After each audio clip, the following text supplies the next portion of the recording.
In the deep swamps, where the calm water reflects the moonlight, the crocodile hunters begin their dangerous journey. They row their boat slightly, gliding smoothly across the water. Every movement must be careful because even the slightest noise can cause the giant crocodile to escape or attack back. The hunting tools are carefully prepared: strong ropes, fist-sized hooks, bright headlights, iron spears, scalpels and long sticks with iron hooks at the end to control when the crocodile is pulled up. When night falls, the flashlight beam sweeps across the water. The bright eyes like hot coals of the crocodile reflect back. That is the signal for the hunter to act. A quick throw of the rope. The hook hits the jaw. The giant crocodile struggles violently, splashing the water with white foam. The sound of collision, growling and rapid breathing mixed in the cold.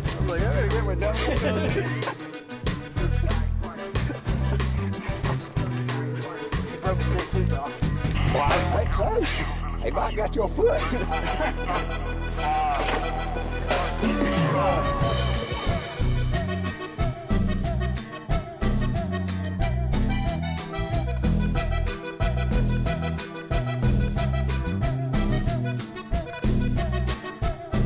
Humid space makes anyone witness feel the fierceness of the battle between humans and wild animals. After controlling the crocodile, the hunter quickly used a rope to tie its muzzle tightly, then fixed its giant body with many layers of thick rope. The animal weighing hundreds of kilograms was pulled ashore, its eyes still wide open, its sharp white teeth making anyone who saw it shudder. As soon as the sky was just getting light, the butchering process began. The workers used very sharp knives to make a cut along the crocodile's belly. The thick skin-like armor was carefully separated, because it was the most valuable part, which could be made into leather bags, shoes, belts or other high-end products.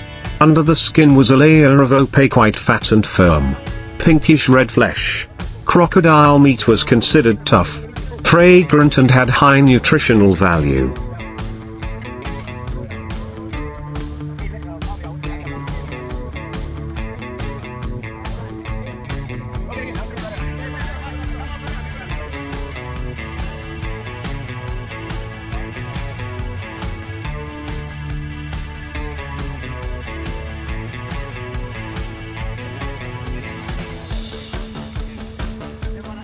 So it was cut into blocks, divided equally for processing. The tail was where the most meat was concentrated, considered the most delicious and tender, often used for grilled or stewed dishes. The head, especially the tongue and neck, was also used, while the bones were dried or cooked to make broth. Experienced workers will know how to remove the odor glands along the spine and near the neck, so that the crocodile meat does not smell fishy. Each knife stroke requires precision and skill, because just a small mistake can tear the skin or lose its commercial value. When the job is completed, the skin is washed, stretched out to dry, while the meat is refrigerated or brought immediately to the wholesale market. The smell of fresh meat mixed with the smell of mud and early morning sunlight creates a unique atmosphere that can only be found in wild river areas. Crocodile hunting is not only a job to make a living but also a confrontation with nature.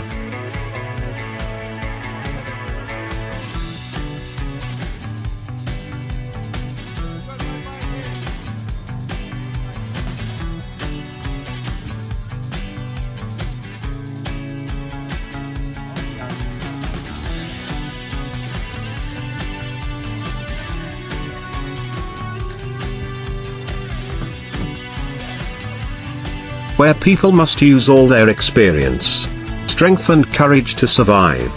Each scar on the hunter's hand is proof of life and death encounters with this terrifyingly powerful animal. Despite the danger, they continue this job year after year, because it is a tradition, a profession passed down from father to son, closely linked to the lives of people living in the river area. And when dusk falls again, the small boats glide silently away, starting a new night of hunting. where red eyes flash in the darkness, waiting for the next battle for survival between humans and swamp monsters after the crocodiles are butchered. The processing and preservation process is carried out very meticulously. The warm red meat is washed many times with cold water to remove all blood and impurities. The workers use knives to cut the meat into square pieces, each weighing about 1 to 2 kilograms.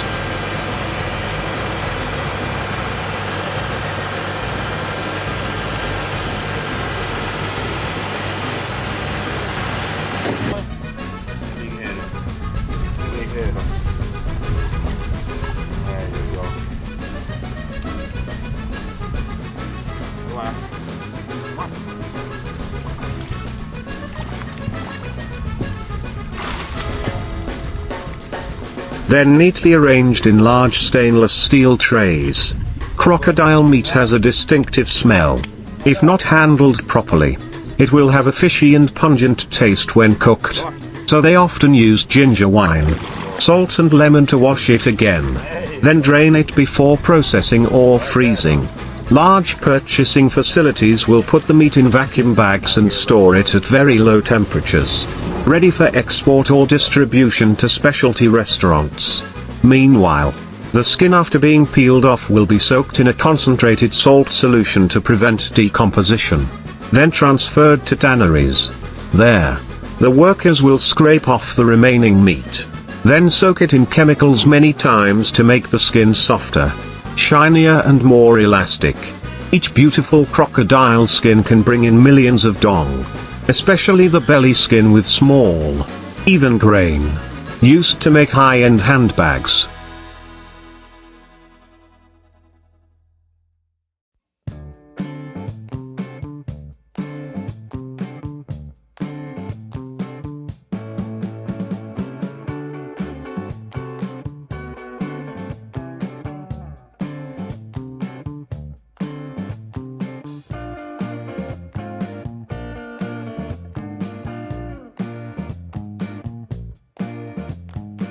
The head and bones are dried under the hot sun. Then some skilled craftsmen also take advantage of it to make display items or handicraft products, such as keychains, small statues or glossy painted crocodile heads to serve tourists. As the sun gradually sets, the scene at the river wharf becomes quieter. Only the fishy smell of meat and the steady sound of knives hitting wooden chopping boards remain. The strong men wipe their sweat, their eyes still sharp as if they are used to the sight of blood and steel. For them, each crocodile is a challenge, an inseparable part of life. At night, when the sun sets behind the trees, they light a fire and grill the freshly prepared crocodile meat. The aroma of grilled meat spreads, mixed with the swamp wind, creating an atmosphere that is both wild and cozy. They sat around the fire,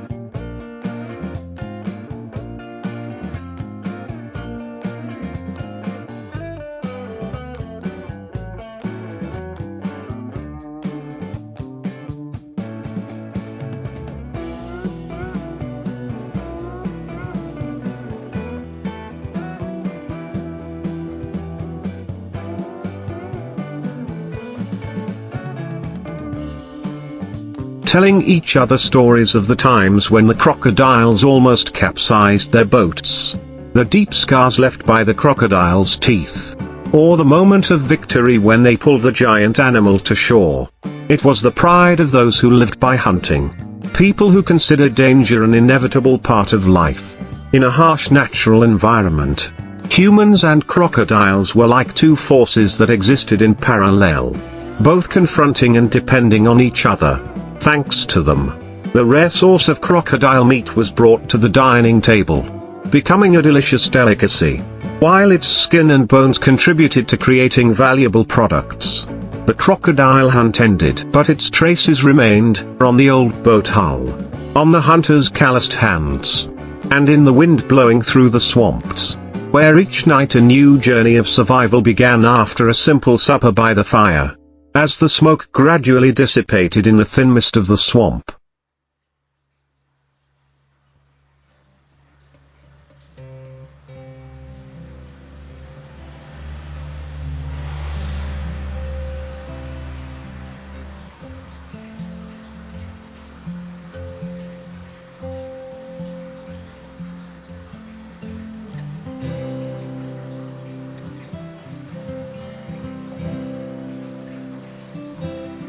The hunters prepared for the next trip.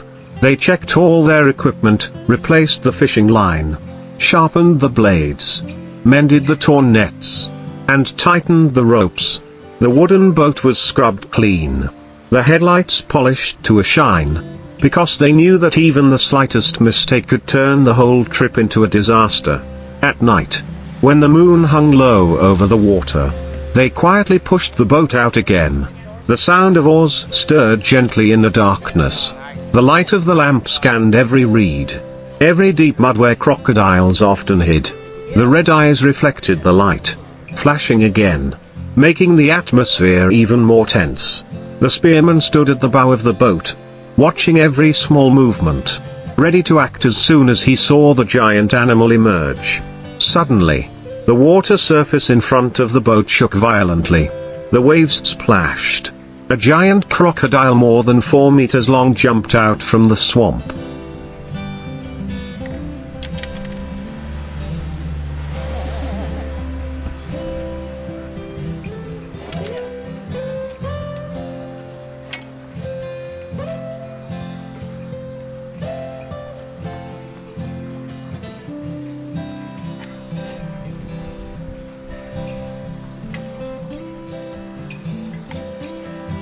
Its tail swept strongly, causing the boat to rock.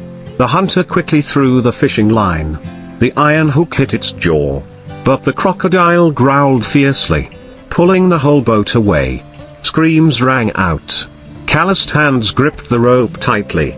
Each person coordinated rhythmically to control the animal.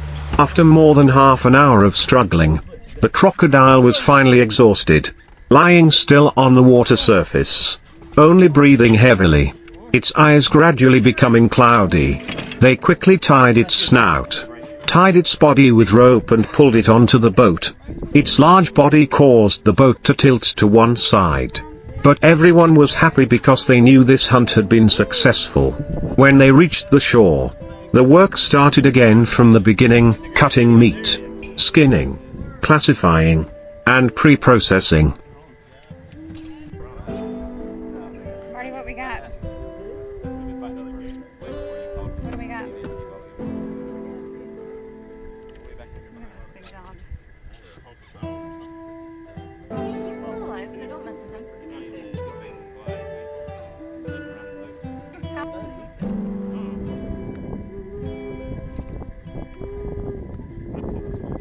The torchlight illuminated the entire area.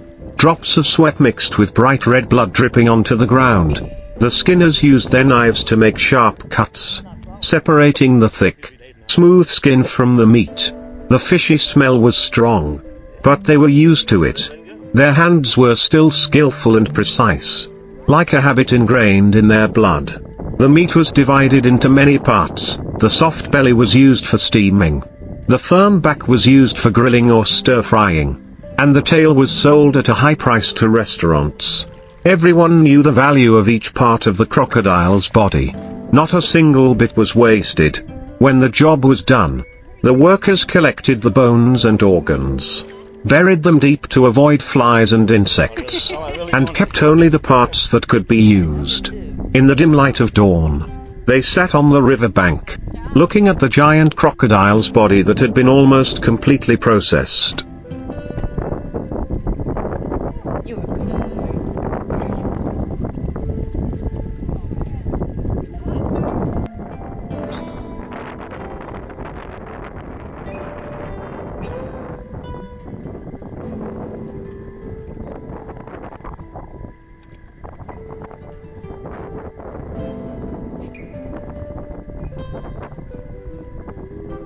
The scene was both harsh and strange, carrying within it a mixture of survival and the instinct to conquer. For them, the crocodile was not only prey, but also a symbol of strength and will. Every time they faced that wild beast, it was a battle between life and death, between courage and fear. And even though they know danger is always lurking, they continue to return to the swamp, because that is where their families live, the profession their ancestors left them, and also where they feel they truly live. As the sun gradually rose, the orange light shone on the murky water. reflecting off the mud and bloodstains left after the hunt. The hunters began to collect their spoils. Large blocks of crocodile meat were neatly stacked on carts, covered with ice to keep them fresh. Each piece of meat, heavy, firm and with a distinctive dark red color, was carefully weighed before being taken to the wholesale market or restaurant for purchase.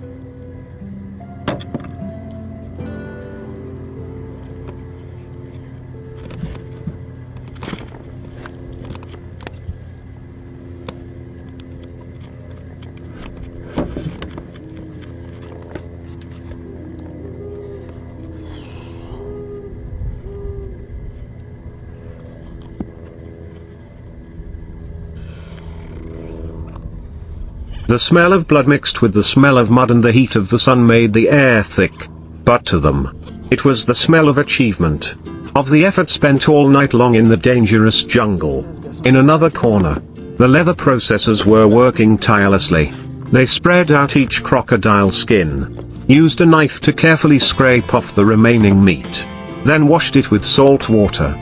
The thick, heavy skin had a beautiful natural pattern like ancient armor. After being soaked in preservative solution, the crocodile skin is transported to craft workshops where it is transformed into expensive bags, wallets, belts or leather shoes. Each pattern on the skin is unique, creating a value that no other leather can match. Meanwhile, the remaining people collect the bones, heads and organs for processing. Some parts are dried to make pharmaceutical ingredients.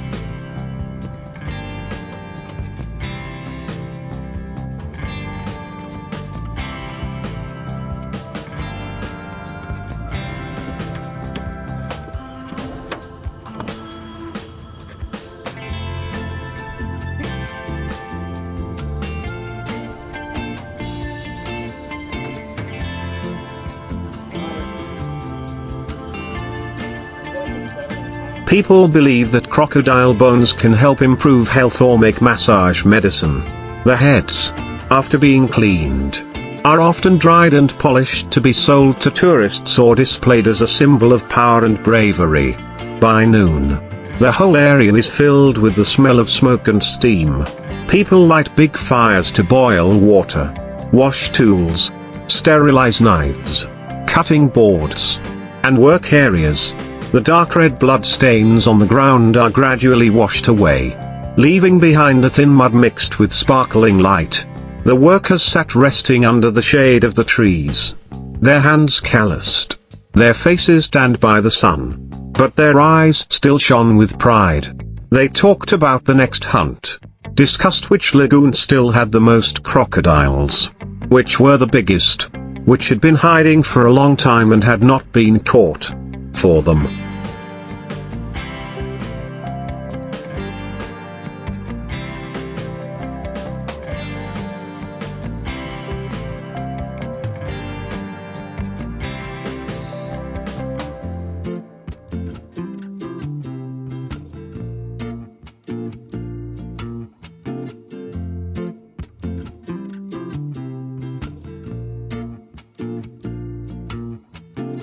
Each crocodile was a challenge.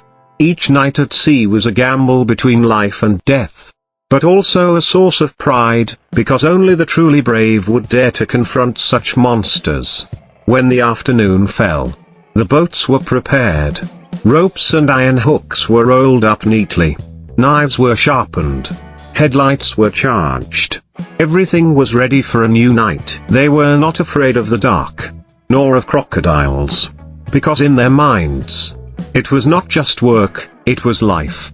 The hunt repeated itself, like a never-ending cycle, between man and nature, between blood and water, between survival instinct and courage. And so, under the quiet night sky, the silhouettes quietly left the dock, heading towards the deep swamp, where the crocodiles were waiting, and where the story of the dangerous but also proud hunting profession continued to be written. Night fell again.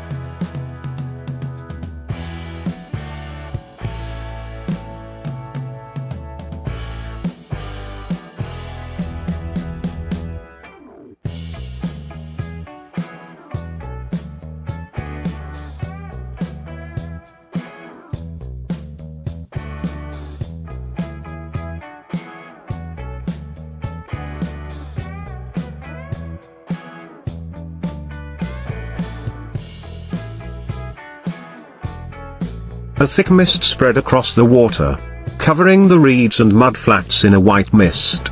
The crocodile hunters returned to the swamp with dark eyes but full of determination. They were too familiar with the cold of the night, with the croaking of frogs and strange noises from afar. Every time they rowed their boat out to the middle of the swamp, they could feel the danger lurking under the still water. Every slight flapping sound could be a sign of a crocodile swimming towards them, hiding and waiting for the right moment.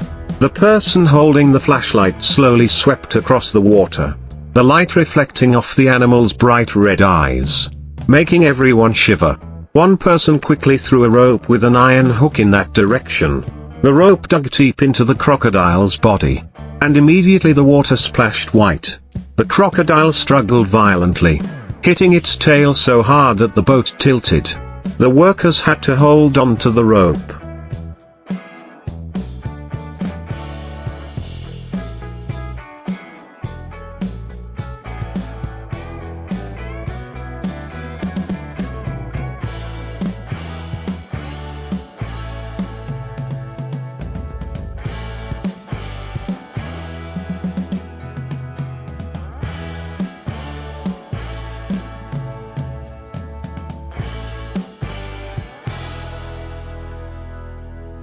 Trying to keep their balance. The sound of the rope rubbing against the boat's side. The sound of water crashing. And the animals' roar mixed together to create a harmony of violence and survival. After struggling for more than half an hour, the crocodile weakened. Its breathing was heavy. Its red eyes turned cloudy. One person quickly used a spear to stab the back of the animal's neck. The animal writhed for the last time and then lay motionless. No one said anything. Only rapid breathing mixed with the sound of a strong heartbeat in its chest. They tied its muzzle tightly, pulled the hundreds of kilograms crocodile onto the boat, and then turned back. When they reached the shore, the scene repeated itself like so many other times. Blood, mud, and sweat mixed together. The naked men, holding sharp scalpels, began to cut the meat. Each cut along the crocodile's body made a dry scratch sound.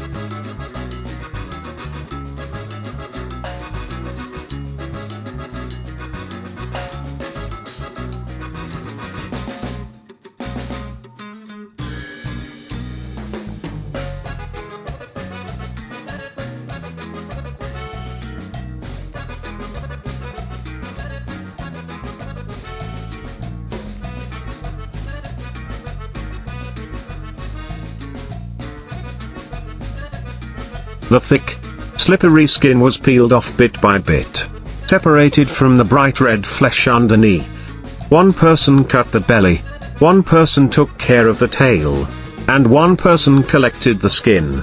Every operation took place rhythmically, without much need for words, as if they were already familiar with this scene. The strong fishy smell spread throughout the area, mixed with the rising steam, making the air thick and smelly. But to them, it was the smell of labor, of making a living, of survival. After the skin was peeled off, the meat was divided into small pieces, placed in large wooden crates, washed in cold water and covered with ice. A few others took care of the head, sawing off the teeth, separating the jaws, washing them to dry as souvenirs. Every part of the crocodile had its own value.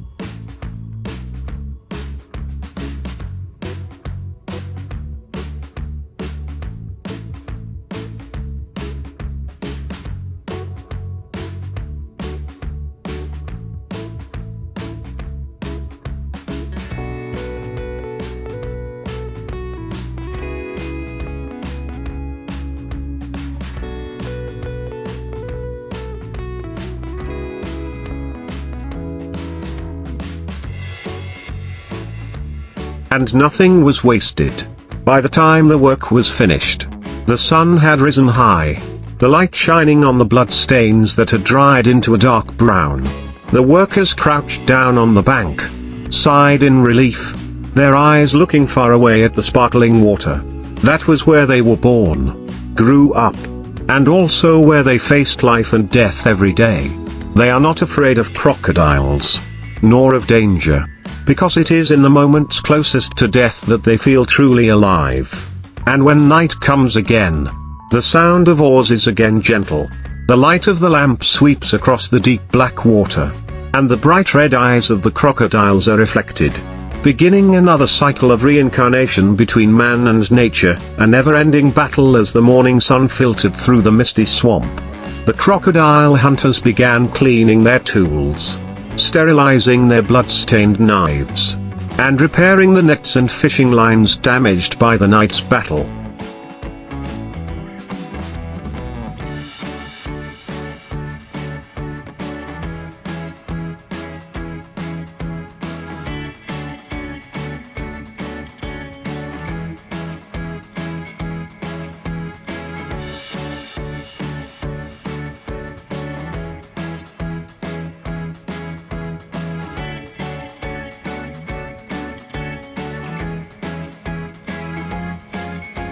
They hung the crocodile skins on bamboo drying racks, each one heavy and glistening in the sunlight.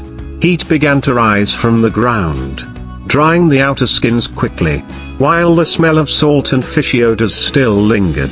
The buzzing of flies around the slaughter area, the rushing of water as workers washed away the bloodstains on the wooden floor, all created a scene both fierce and real, where life and death mingled in an endless cycle.